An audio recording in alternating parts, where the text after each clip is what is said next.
Good evening and welcome. I'm the Reverend Dr. Colin Bosson, Senior Minister of this congregation, the First Unitarian Universalist Church of Houston. We are a congregation that widen love's circle by offering a welcome to everyone based on their inherent worth and dignity, especially our friends from the LGBTQ community and everyone we can in Houston. We want to just give them all the love we can. So it's delightful to have you here today and to see friends of ours from the Shrine of the Black Madonna and the National Black United Front with us, as well as to be able to do this in collaboration with our good friends from Class Books, where we actually did a wonderful reading group this past fall on W.E. Du Bois's Black Reconstruction in America, which was a wonderful experience, and we're looking forward to doing another reading group with them, I think actually in August, on the book that I just have out. A few things in terms of housekeeping. One, I would encourage you after the event to take a little time looking around our sanctuary. We have a photography show up right now by the British-American photographer Diana Matar called My America that is looking at the impact of police violence on people in the United States. It's a really powerful show, and take a little bit of time to look at the images as well as the captions. I would be remiss, because it always comes up, where are the bathrooms, which are out this door, and you just keep going until you're almost at Southmore, and then they are on the left side there. And if you need a gender-neutral bathroom, there are gender-neutral bathrooms on the second floor. I think the only other thing that I have to say is thanks for being here, and I hope you'll consider joining us for worship sometime. We're here every Sunday, 9:30 and 11:30, and online, and our wonderful membership coordinator, Margarita, right there in the back, has a table out front if you'd like to learn more about the congregation. So thanks much, and let's give David a big welcome here as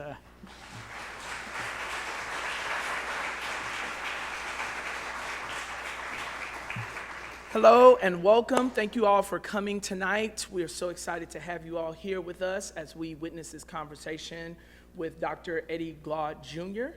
My name is David Landry. I'm Dara Landry. And we are the co-owners of Class Bookstore.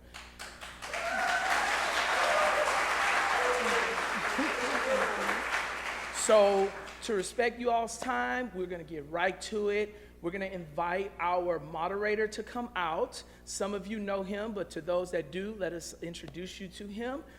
He is a pastor over at the Shrine of the Black Madonna, professor at University of Houston and TSU, writer and editor-in-chief of the Defender, the Houston branch. Let's give it up, everybody, for Aswad Walker.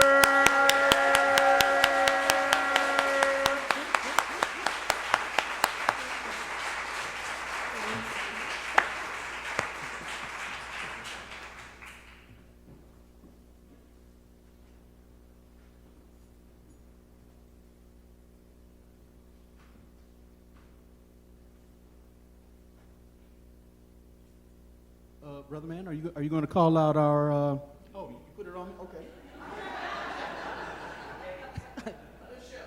So, you all already know who our the main attraction is, the one and only Dr. Eddie Glaude. So, can we put our hands together as the brother comes to the stage?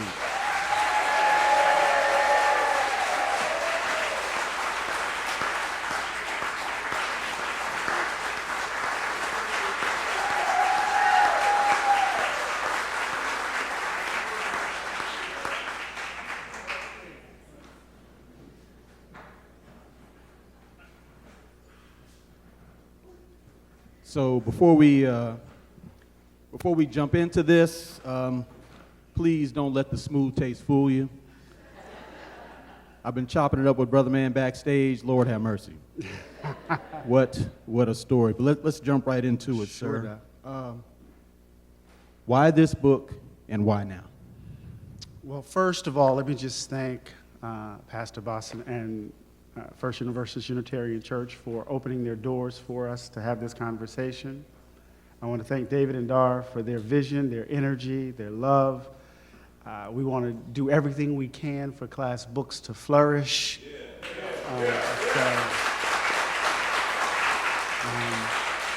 So, and I'm really thankful to be in conversation with you. You know, you need to have these moments where people pour into you, and just your spirit has been just wonderful as well. So, why this book? Why now? I'm so.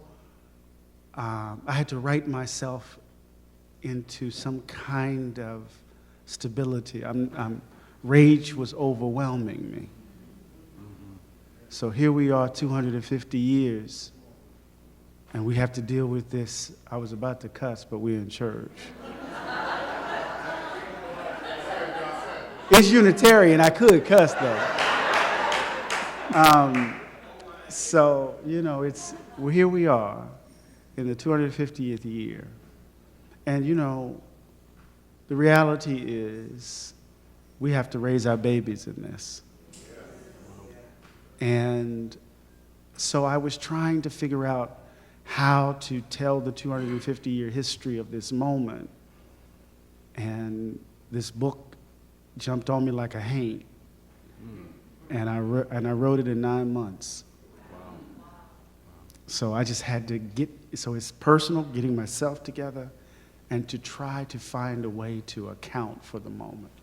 Yeah. And you speak about, so the book covers so much. Yeah. One of those things you talk about is America's civil religion. Yeah. Basically how it gives cover for what's happening. Can you speak more on that? Yeah, so America imagines itself as a divine project. So, you know, John Winthrop described, you know, the movement from the old world to the new as a journey to the new Israel. He just accounted for the United States as a city on the hill, and Reagan added the adjective shining city on the hill.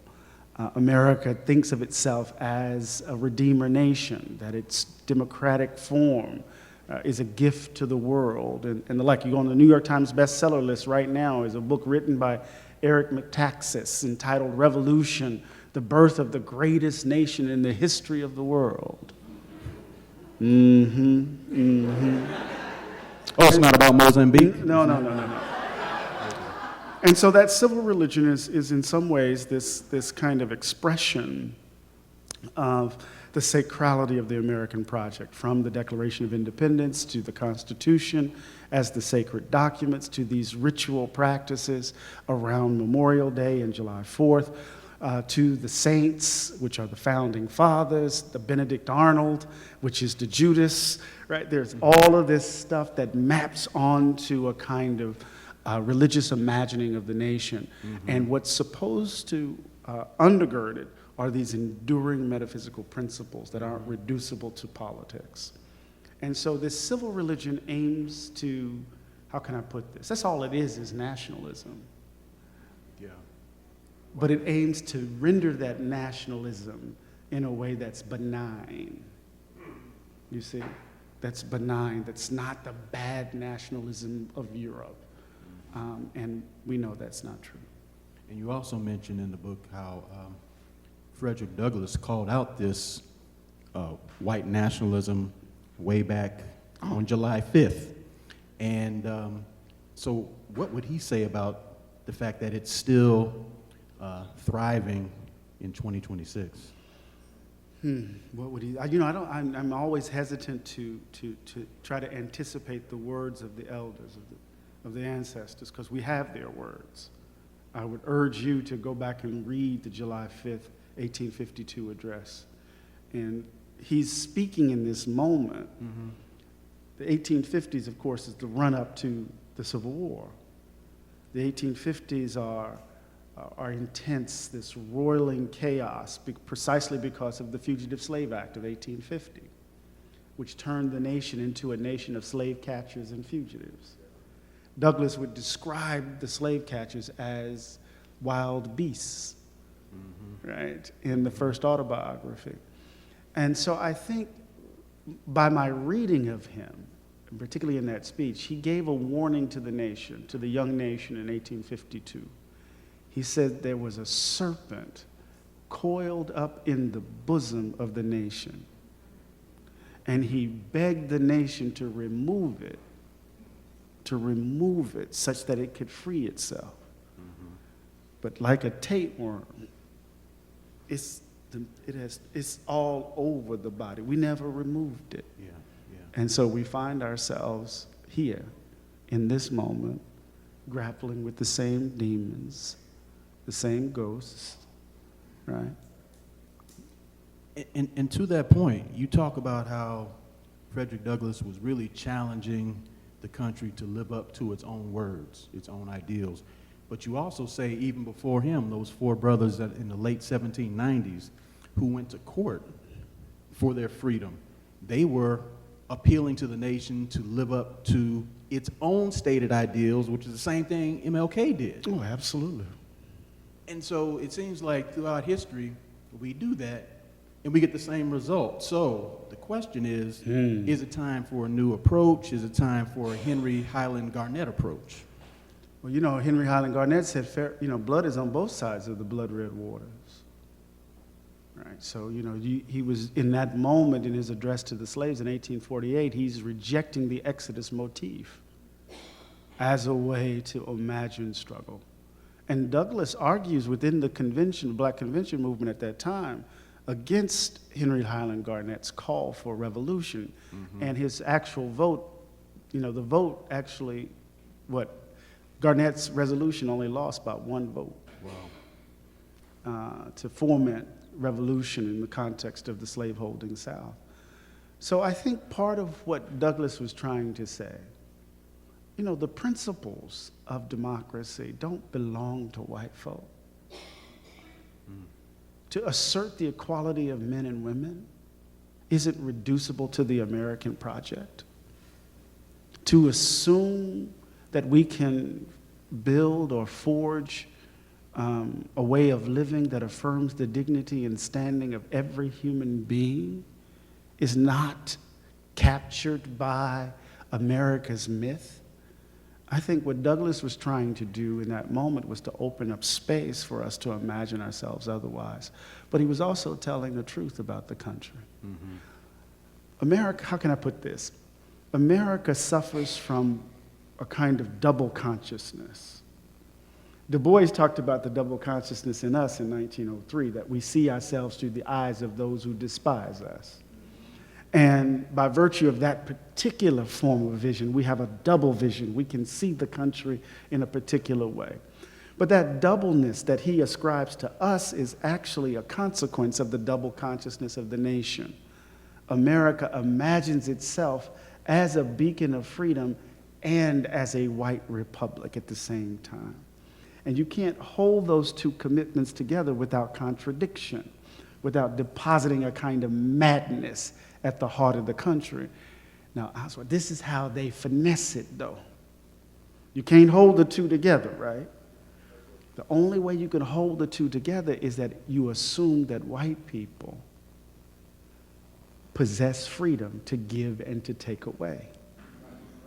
That freedom is their possession. That's how you can reconcile the two. Now, let me be clear. When I say white people, I'm talking about a certain level of generality. James Baldwin has this wonderful formulation in The Evidence of Things Not Seen. He says, I happen to love a lot of people who happen to be white, and then they're white people. Now, I want you to marinate on that one. But what he's saying is the way in which I interpret that, Doc, is that we all are born into this world, and racial categories impact how we see ourselves and we see the world. There's no doubt about it.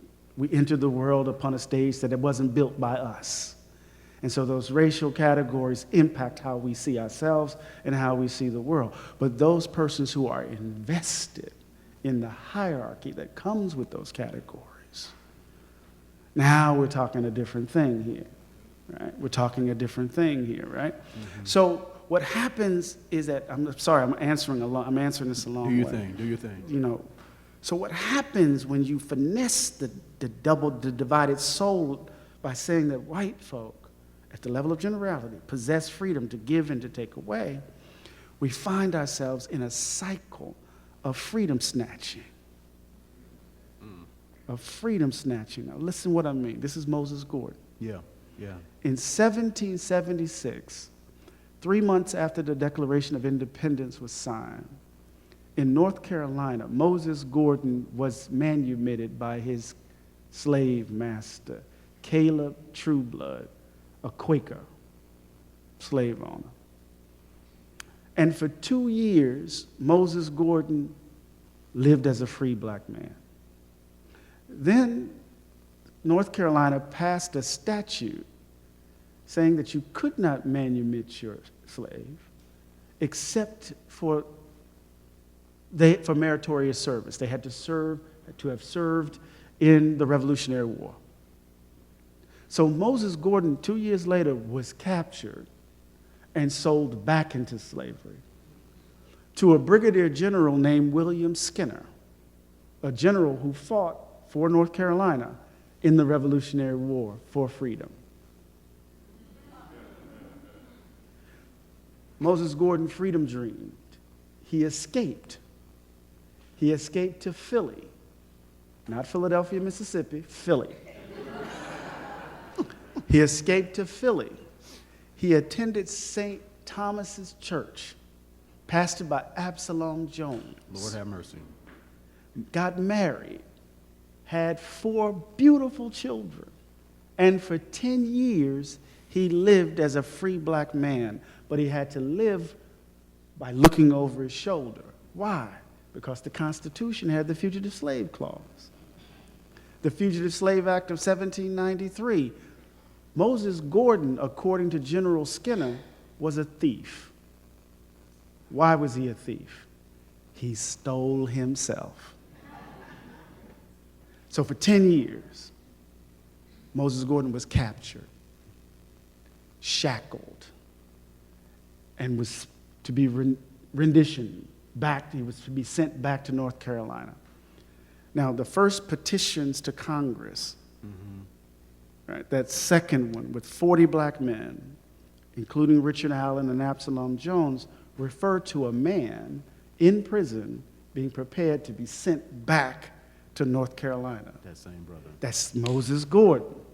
Now, in the archive at Haverford College are the papers of John Parrish, a white Quaker abolitionist. And in his papers are the manumission papers of Moses Gordon. On the back of those manumission papers, Parrish wrote, "Instead of returning to slavery, Moses Gordon committed suicide." Now, why am I telling that story? The finesse. Freedom belongs to a certain group of folk to give and to take away.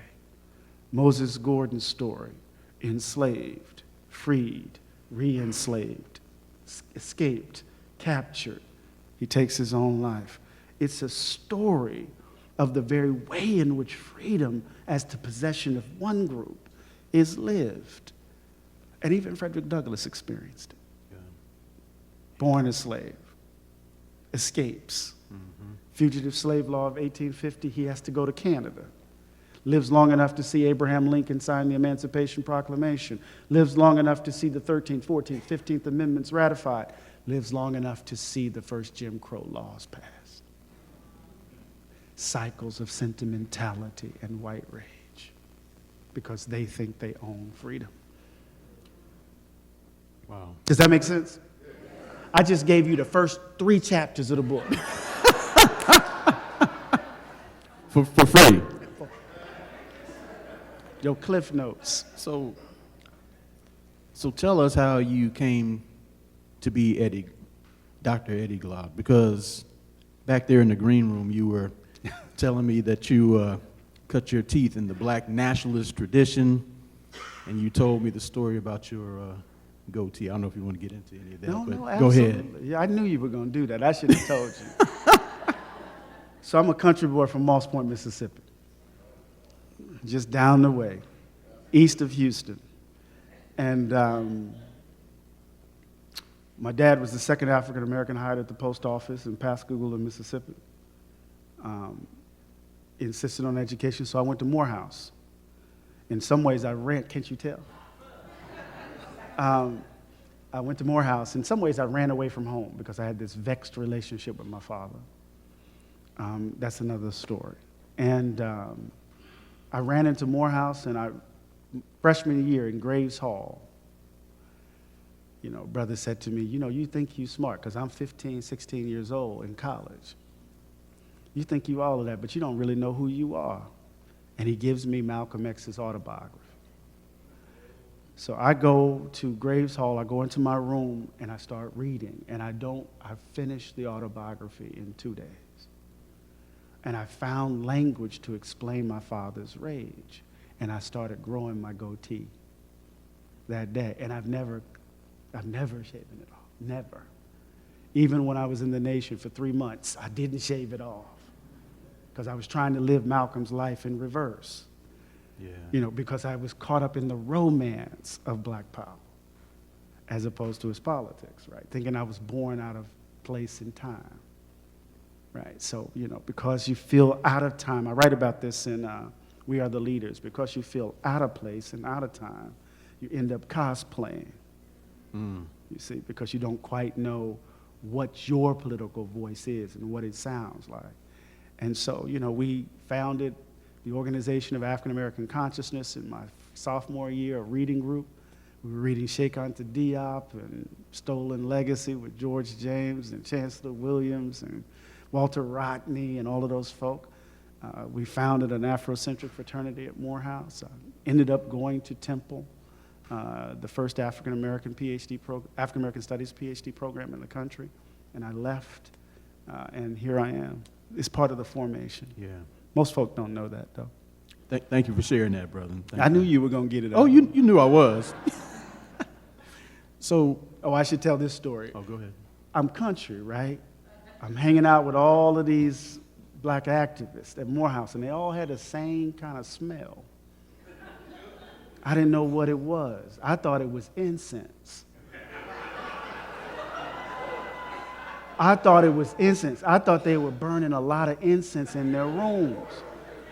So I went to the shrine where I was buying all of my books in Atlanta. Y'all been to the Shrine Bookstore in Atlanta? I was buying all of my books there. And I went and got the Egyptian musk incense, and I rubbed them on my neck and my hand. I got a big rash right here on my neck. I didn't know anything about oils. No, you can come smell it. Someone asked me, "Ooh, you smell so good." I said, "No, I just smell like the West End, bro. That's all. West End of Atlanta."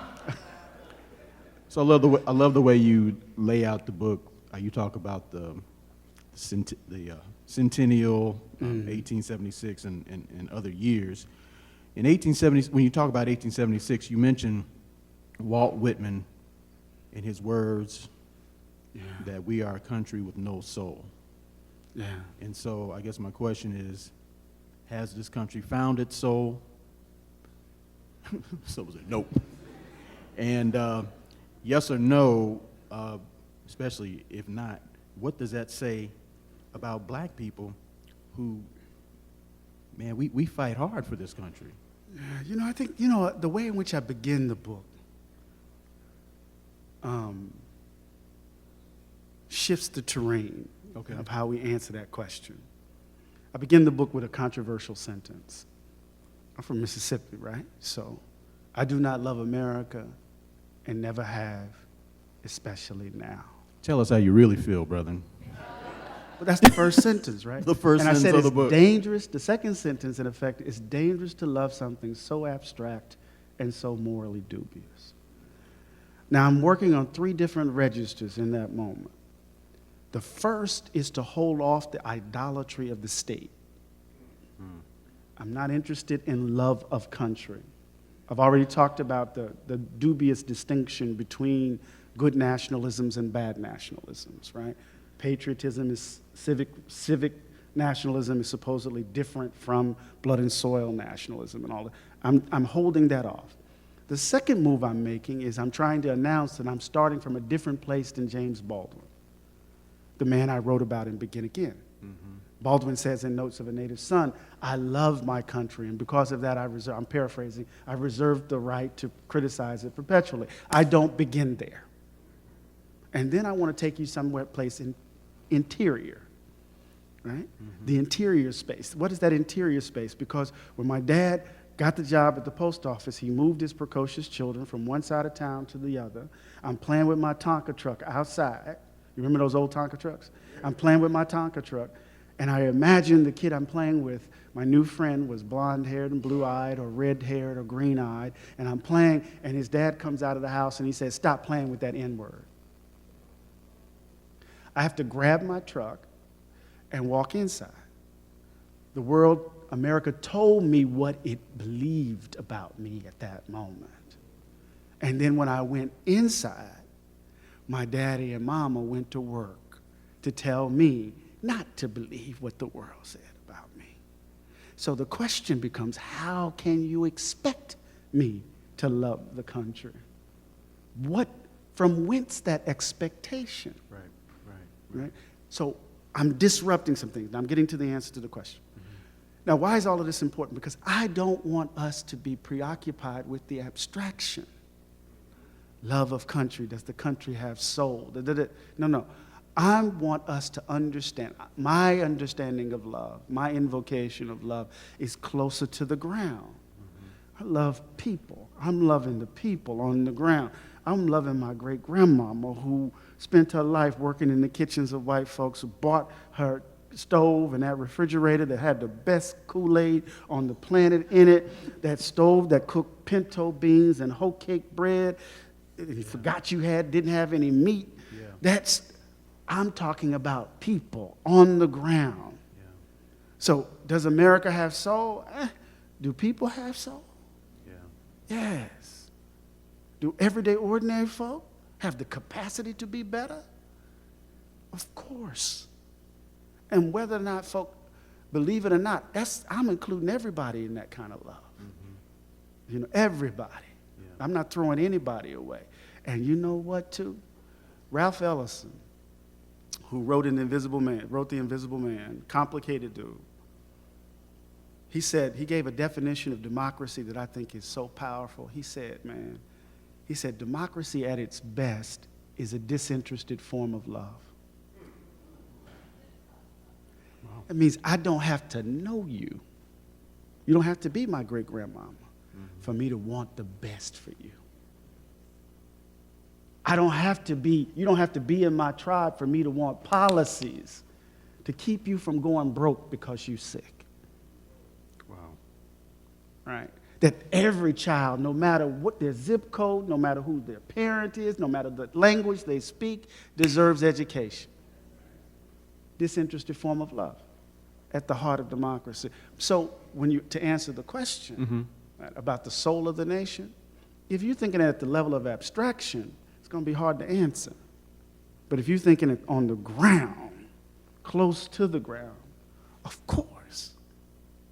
And you know who's who's at the heart of that? Talk to me. Us. That contradiction, that deposited madness at the heart of the country. Let's think of the madness as the blue note.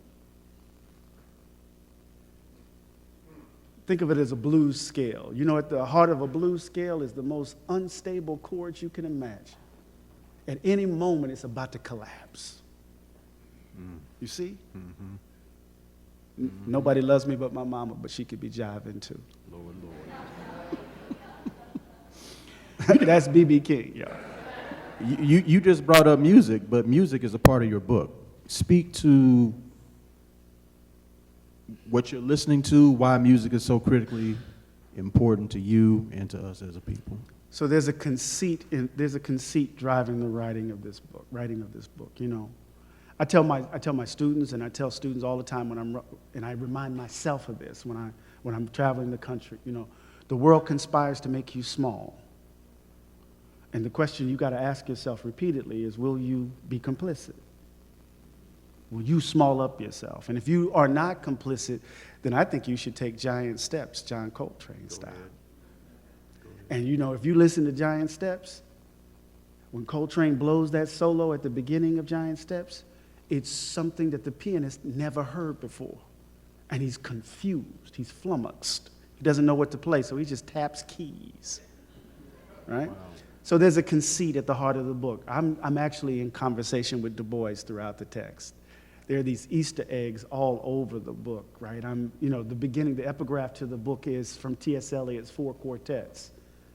In my end is my beginning, East Coker, right? The title is riffing on John Dos Passos in his trilogy, U.S.A., America, U.S.A. The comma is actually a comment, a signification on the hyphen, right? Toni Morrison is everywhere in the text, right? Just eggs everywhere. The music, each chapter begins with bars of music. And each of the musical scores, right? Each of the musical scores combine to make one composition that I commissioned for the book, entitled And Blue. And we're going to have it performed for you right now. Go ahead.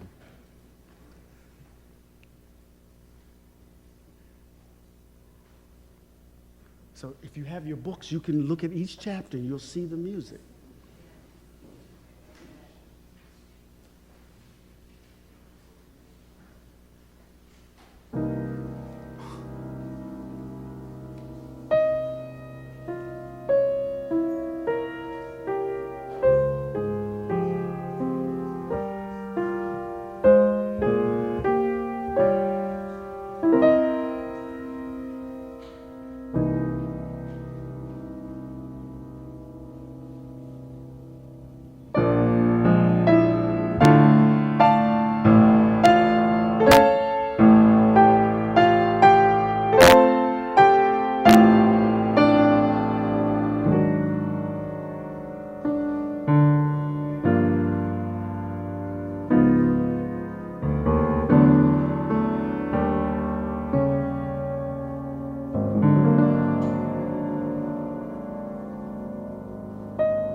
What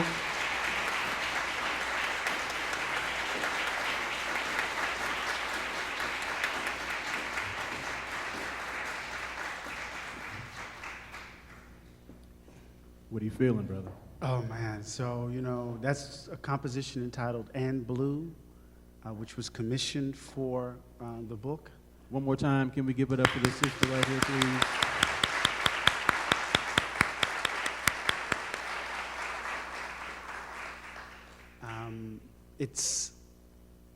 It's a musical rendering of the argument of the text. It opens with a blues sonority. It ends with a blues sonority. The middle portion of it, you can hear the upper registers and lower registers of the piano going at each other. That's that conflict that defines the country. Every time I hear that section now, I get emotional because I'm thinking about the bodies left in the wake of it all. And then the last section is hopeful. It's a hopeful prayer, but it ends with ambivalence because it ends with the blues sonority. But what's interesting is that in some ways he reorients it, and it sounds similar, but it's not quite the same, because in my end is my beginning. He's opening up some more possibilities. So I woke up in the witching hour. I haven't slept past 3 o'clock since I started writing this book, and I just said, I want music like Du Bois. And then I reached over and texted Joel at some ridiculously god-awful hour, and he responded. Go ahead. Nothing but God. So, you speak throughout the book about that double consciousness. Mm.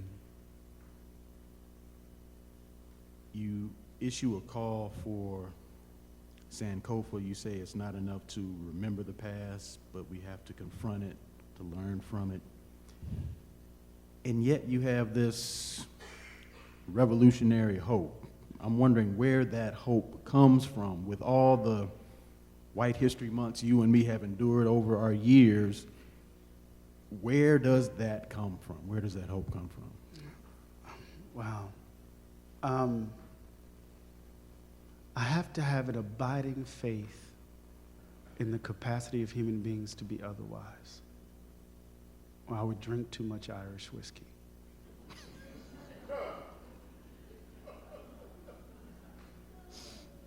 But let me tell you what I mean by that. There was nothing about the condition of the enslaved that would lead him or her to believe that they would be anything but a slave. When we look at the scope of American slavery, more of us died in slavery than experienced freedom. Think about all the people who took their first breath and last breath as a slave. The historian Nell Painter talks about elbow room within the context of this horrendous relation of domination. And what's elbow room? The space where hope resides. So you might see someone that loves you, and they look at you, and you see the glimmer in their eyes when they see you, and that person may be sold from you tomorrow. But there's something about what you saw in her eyes or in his eyes that just filled your heart. You might hear innocent laughter of children outside of the cabin who may at any minute witness unimaginable brutality, but the innocence of the laughter affords you elbow room.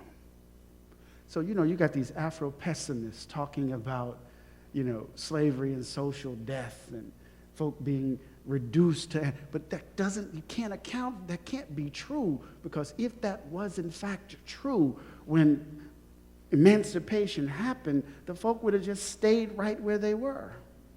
But what was one of the first things they did? Look for family. They started walking. Do you know where such and such is? He was sold this way. They were trying to find loves. So where does hope reside? It's not some abstraction. It resides close to the ground. So I'm always I'm overwhelmed with rage. But my baby got married this weekend. In Brooklyn, no less. I only have one. I only have one. Trump was doing, I have to talk about Trump every day. And my baby got married. And I was thinking to myself as I was watching, I wrote about this on my Substack, A Native Son. I was like, this is what Cornell meant by subversive joy. Right? This is what he meant. Because the moment I was experiencing this, my family, it was just a community of love. And it was like, I'm replenished. And it wasn't happiness, it was joy.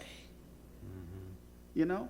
And so, you know, the world is what it is, but we come out of a tradition where, let me say it this way. Remember that moment in Toni Morrison's Beloved? And I say, this is the way I teach y'all. Y'all remember that moment? My students be like,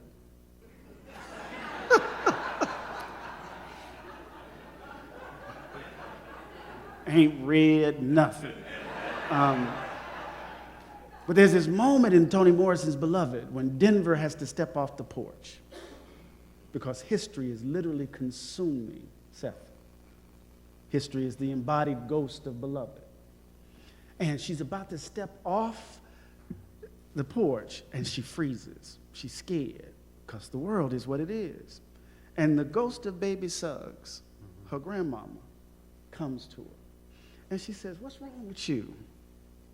Didn't I tell you how your daddy got his walk?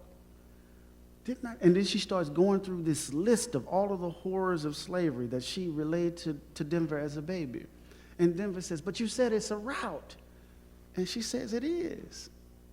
So what am I supposed to do? Know it, but going out the yard. Know it, but going out the yard.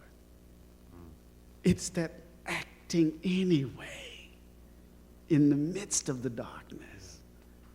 That's where the hope is. These folk ain't got nothing on us. You better say that. You better say that part. And speaking of that going anyway, one of the areas of the book that just really put a smile on my face is when you start talking about black agency and you start talking about how we created those July 5th celebrations. Can you speak to what those are and why they were and still are critically important So to us? we're coming up on Juneteenth. And we need to understand that Juneteenth sits in a tradition of alternative commemorations. The country gives voice to a notion of freedom in the midst of an intimate experience of unfreedom. It's purported that John Adams said to King George, "We will not be your Negroes." At the very moment in which he's given voice to a notion of freedom is predicated upon or based upon an intimate understanding of unfreedom, right? And so when we look at these alternatives calendar, this alternative commemorations in the black community, while the country is celebrating its idea of freedom, we used to celebrate in the early 19th century, January 1st. Why? January 1st, 1808, the end of the transatlantic slave trade. We celebrated July 5th. Why? New York Abolition Day, July 5th, 1824. Slavery ended in New York. It was the most widely celebrated of all of the commemoration days. August 1st. Why? August 1st, 1834, West Indian Emancipation Day. These are days where freedom is voiced. Juneteenth sits in that tradition. That's why I'm from a certain part of Mississippi. We didn't celebrate Juneteenth. There are these calendars where we are marking, there's these celebrations and commemorations that are marking, right, the way freedom is experienced across the country, right, in different ways. And so Juneteenth is this amazing signification on the hypocrisy of the country. Yeah. Right. You see Dara over there with that microphone? Say what now? You see Dara over there with that microphone? Oh, she's trying to tell us it's time for us to... Yeah, nah, man, she over there like... She ain't never low-key. It's time for questions. Oh, it's time for... Y'all can ask me anything. Go ahead and ask me that last one. So, I guess my last question, thank you. I'm just talking too much. is going to be, what would James Baldwin say about your book, America, U.S.A.? And I heard you earlier saying you don't want to put words in the ancestors' mouths. Go ahead. I'm still going to ask it anyway. Go ahead, preach it. I'm gonna come at it a different way. I appreciate that question. I've been teaching a seminar on James Baldwin's nonfiction since Trump emerged on the scene. And this last year, I taught the seminar, and there's this wonderful student. She's from Texas, and she's neuroscience major. She's since graduated. Baldwin had her on the ropes. She'd come in my class, come in my office hours, smiling first and crying. I don't know. I don't think I want a white boyfriend no more. Baldwin had her on the ropes. And so her final paper was to chart Baldwin's conception of love from notes of a native son to evidence of things not seen. She wanted to look at it across the corpus. And she wrote a sentence in the book that stopped me short. I got up and started pacing in my study. And it just, if anything, through my teaching of Baldwin, she taught me. She says, perhaps what we need, and I'm paraphrasing her here, perhaps it is not hope that we need. Maybe we need something just as lasting. To tell the truth, carried with love, but lit by rage. Tell the truth with love, lit by rage. She instructed me through her reading of Baldwin to bear witness in this time, to bear witness to the horrors, to the evils, and to the possibility, and to do it without animus, to have it emanate from a place of love. And then that may open up possibility for us to be otherwise on the other side of this madness, if we survive. I told y'all, don't let the smooth taste fool you. Is it my turn now? Okay. Y'all can ask me anything. That don't mean I'm going to answer. I know. I was like, we have time for just a few questions. I was like, so if you have a question, we're going to do this. I'm going to run to the back of the room, to the front of the room. So just raise your hand, and I will try to get to you. Yes, brother. Welcome to Houston, Professor. Thank you. Just want to ask you the question, as you ran down the chronology of our struggle, but I think it was July 3rd, 1970, black churches put together a Black Declaration of Independence. Mm-hmm. And also in that timeline, in 72, they had the convention where the tree shakers and the jelly makers came together, and there was a book written about the death of, or the defeat of black power. Mm-hmm. Can you talk about that dynamic that we have within our community between those who wanted perhaps integration, assimilation, and then those who might have wanted separation and reparations, right, and kind of those kind of conventions, because you mentioned some of it with Frederick Douglass. Absolutely. And others. Thank you. One of the things I'm trying to do, thank you so much for the question. One of the things I'm trying to do with the book is to disrupt a certain way of reading black political life, reading black life, period. And this is really an argument with this, Nicole Hannah-Jones's introduction to the 1619 Project, because she makes black folk the quintessential patriots in the text. And one of the ways in which I disrupt that is to talk about in the Southworth district of Philadelphia in 1808, 1809, something around that time. There's a protest on July 4th, and folk are walking with pitchforks and cutlasses. You can tell I'm married to a Jamaican cutlass, right? And the like, shouting about the Haitian Revolution, right? They don't see possibility in the United States. They don't see freedom as possible here. And I wanted to kind of pull that thread, because in our current moment, African American politics has been confined to a debate within the spectrum of liberalism itself. That is to say, our movement has been co-opted as the left wing of the Democratic Party. And anything that falls outside of that is delegitimized. And when you think about the diversity of black political life in the 19th century, or the early 20th century. Let's talk about the early 20th century. You got Garveyites, you got communists, you got Pan-Africanists, you got liberals, you got anarchists. All of us are arguing and fighting. Right? You got the Messenger, you got the Crisis, you got the Negro World. You got all of this stuff happening as black folk are trying to imagine freedom. Now, we're just kind of lining up to celebrate Barack Obama's presidential center. Because we long for that in relation to what we're experiencing now.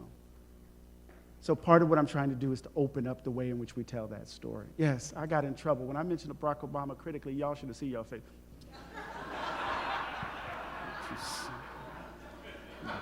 you say nothing. You better leave my president alone. Actually, that's a good segue to my question, actually. Nice to meet you, Professor. It's a pleasure. I didn't really see you this week on Dateline, but I would love to get your thoughts about what happened on Saturday or Sunday with the wrestler alluding to Michelle as a man. I would love just to hear what you think about that, and especially with 250 years of this country. Well, besides the fact that he's an idiot. But look, I don't know if when the UFC that UFC fight signals something really deep underneath Trumpism. We tend to think of Trumpism as just simply the idiot carnival barker, the useful idiot, right? But there's an intellectual scaffolding here. And so there is a kind of manly man politics, a kind of muscular Christian nationalism at the heart of this, right? And so, this performance of hypermasculinity comes with, right, two things. Because what he was doing was invoking the specter of trans people and race simultaneously. Two fears that drove MAGA as these manly men fight. Somebody should have been playing Men with Tights behind them, right? Because something else is going on in the way in which they perform their masculinity, right? So what we saw with the U.S.A. fight is not only Trump's narcissism, but he's actually speaking to a certain sector and segment of his base who really believe that the country's demise is bound to, right, the ascendance of women generally, and of course the load-bearing beam of the country, black women, have borne the brunt of Trumpism. 600,000 have lost their jobs because of Doge, right? So you're going to attack the middle class of black America, you attack black women, and then you do that alongside of attacking trans people by simply saying this black woman is a trans woman. Dara looking at me like, would you be quicker? Oh, that's your engaged face? Okay.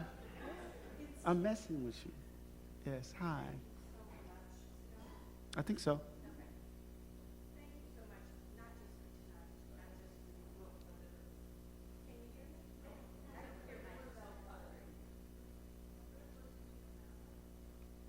Check. Okay, you can hear me. There you go. Okay.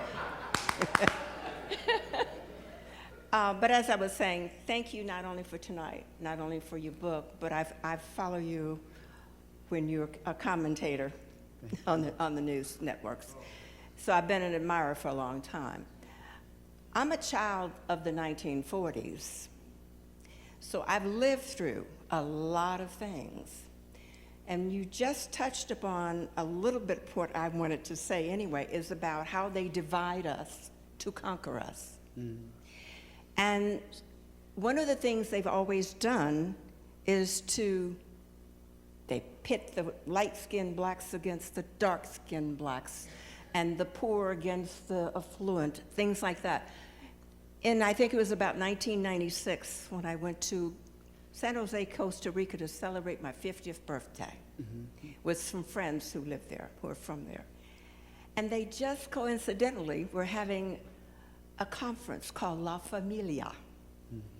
And there were representatives there from all along the Americas, Ecuador, all these different countries along the way where slave ships stopped and dropped our ancestors off.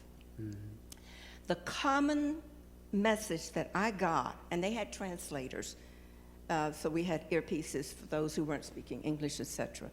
But the common thing that I got out of that conference, and it was a week-long conference, was how the one tactic used so successfully by whites against blacks was to, again, pit us against each other. Yeah.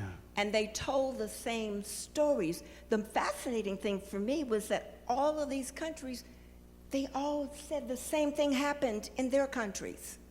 Yeah. Pitting one against the other. So we weren't fighting them, we were fighting each other. So until we learn even today that we need to stop fighting each other and look at the real demon that is fighting all of us. Thank you for that. When the Voting Rights Act was gutted by the Supreme Court, I don't know if any of you were paying attention to social media. So when the Voting Rights Act was gutted by the Supreme Court, black social media turned on each other. I started trending because people said because I didn't support Hillary Clinton, I was responsible for Donald Trump. Then the Cheyenne Bryant thing happened. And folk were talking about PhD. Once they went to me, they went to Mark Lamont Hill. Then they left Mark Lamont Hill. Then they went to Killer Mike. And then it turned into this feeding frenzy. All right. Now, one of the things I want to insist upon is that change does not require of us a kind of, how can I put it? Let me do it a different way, real quick. Black folk are just as complicated as everybody else. We messy. You got folk with money who are selfish. You got men who are committed to patriarchy. You got people who are monstrous. And it doesn't require all of us to be on the same page to do the work, to do freedom work. We don't have to all be together to do the freedom work. But what we do need to understand, I think what we need to foreground, is that solidarities are made, not presupposed. Sometimes we assume that because we're all in the room, that everybody got the same interests. I mean, all your kinfolk ain't, all your skin folk ain't kinfolk. So part of what happens is that we make black people pre-political. We think by virtue of the fact that we're black, we all have the same interest, instead of having to do the hard work of organizing to build the kind of world that we want to build. So I think it's really important. So that's the first thing I wanted to say. Second thing I wanted to say is this. I don't have much time on these sorts of stages. And what do I mean by that? Not some martyr complex. What I mean by that, I don't want to do to the younger generation what was done to us. Folk didn't want to leave the stage. They didn't want to hand off the baton. James Clyburn is running again, and he's 84 years old. Maxine Waters is pushing what, 87? It's like preachers in the pulpit who don't want to get out of the pulpit. No succession plans. So Generation X, we don't have much time in this space. Our task is to clear the underbrush so that y'all can come in. So we don't do to y'all what was done to us. So I think part of what we need to do in this because you got freedom snatchers, we're going to be freedom seekers. And to be a freedom seeker is to understand the constraints, our mistakes, and what needs to be done. And so we don't want to presume that just because you're black, you have a certain set of interests at all. We're going to do that hard work of organizing in Houston. I suppose you're going to do it in the North Ward and the South Ward. I don't know. You got these different wards with something in between. I don't know. Whatever you close to, never do they touch. I don't know. So we got some work to do. Yes. And our last question is right here. Oh no, we got a sister back here too. Can we get to her too? Thank you. No, I'm not. Okay, good evening, Dr. Glaude. You have a critique, even as you expressed tonight, of Afro-pessimism that fascinates me, because I believe that your articulation of the value gap actually aligns with Afro-pessimism as articulated by Frank Wooderson and Orlando Patterson. So in understanding your critique of Afro-pessimism, when juxtaposed against the value gap, how do you make sense of those two things? Yeah, so I think part of what happens is that, let me use Orlando Patterson's Slavery and Social Death. If your focus is on the relationship between the enslaved and the slave master, then Afro-pessimism makes sense. But if you have if you give little to no attention to the relationship between the enslaved, then you can't find resources. So Patterson is going to say the slave is a generally dishonored person who's socially dead, right? And by making that move, it then becomes a key feature of the Afro-pessimist position. But what if recognition isn't just that direction? What happens when we're talking about what's being built within the slave quarters? Blasingame slave community, Al Rabateau slave religion. What are we doing with the very work that cultural work that black folk are doing that isn't reducible to the white gaze? And so the Afro-pessimist for me, ironically, is obsessed with white folk. Because that metaphysical picture, in my view, gives no space for the actual workings of black folk on the ground. So then you go, okay, go constructive Afro-pessimist. I want you to go constructive in light of your basic beginnings. And the moment they go constructive, they have to become Afrofuturist. They have to step out of the world. And then suddenly it becomes Octavia Butler as a resource, or they go fantasy, right? And so I don't have to do that because I take the blues seriously, right? I'm in the muck. I'm in what Samuel Beckett would call the mess, where human beings live. Cornel West would call it the funkiness of black life. And there the creativity in the midst of domination becomes the stuff for self-creation. Life ain't been no crystal stair, but we're still reaching for higher forms of perfection in the midst of it. And I don't know if Afro-pessimist gives me resources to talk about black life in that way. Right, so in some moments, I just want to hug them and say, you ain't tasted my grandmama's greens. That's the problem. I know I'm being silly. Yes, ma'am. First, I must say you're so much more handsome in person than on TV.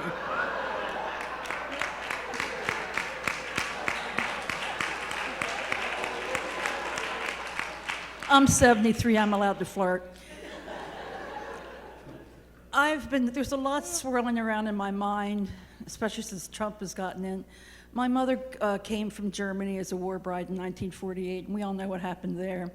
And then there was a lot of prejudice in my family, and I came here to Houston, and my wife and I grew out of that, and we came to this church, and we learned so much about loving other people and getting rid of that prejudice and seeing things.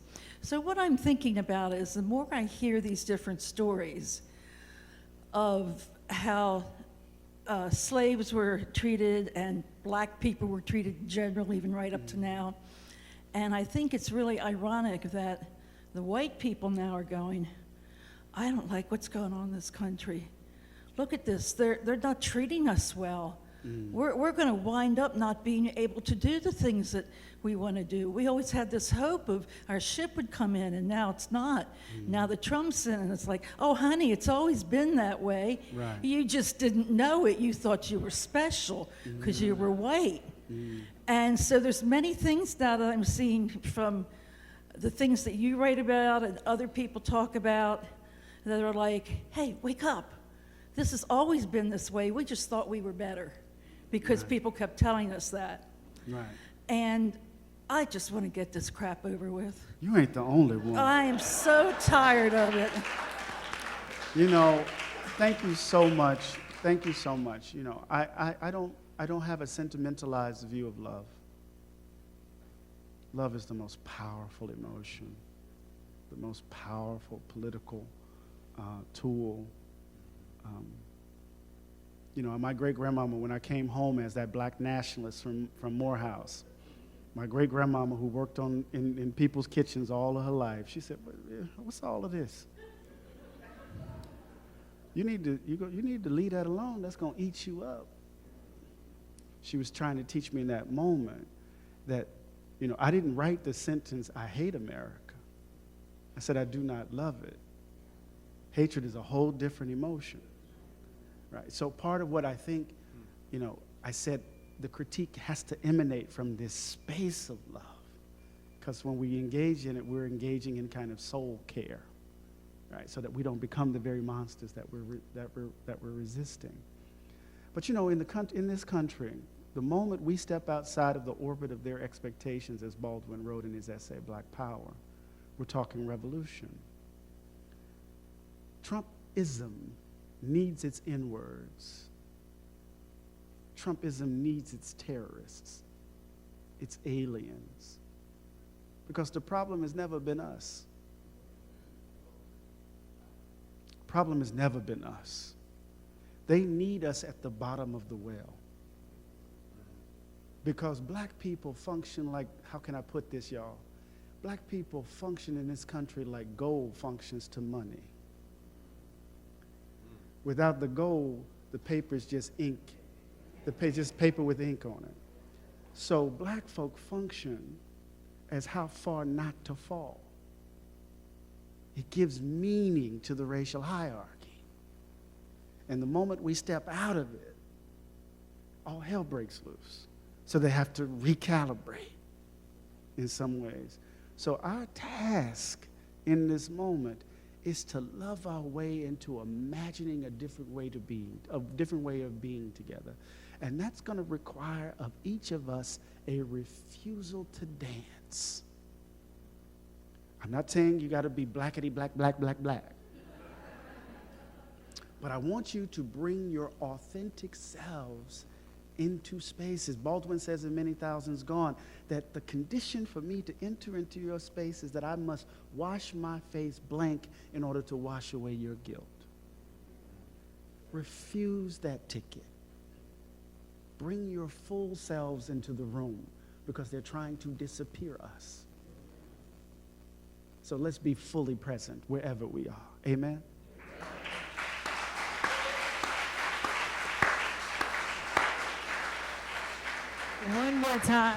One more time for Dr. Eddie Glaude Jr.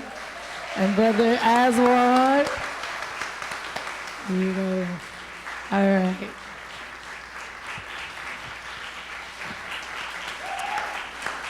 You want to get your... He has a selfie picture that he takes at every stop, and so we need to be included. He's going to take a selfie. Hold your books up. Everybody be counted. You ready? All right, I want y'all to say class books, okay? On 1, 2, 3, class books. All right, ain't nothing but God. There we go.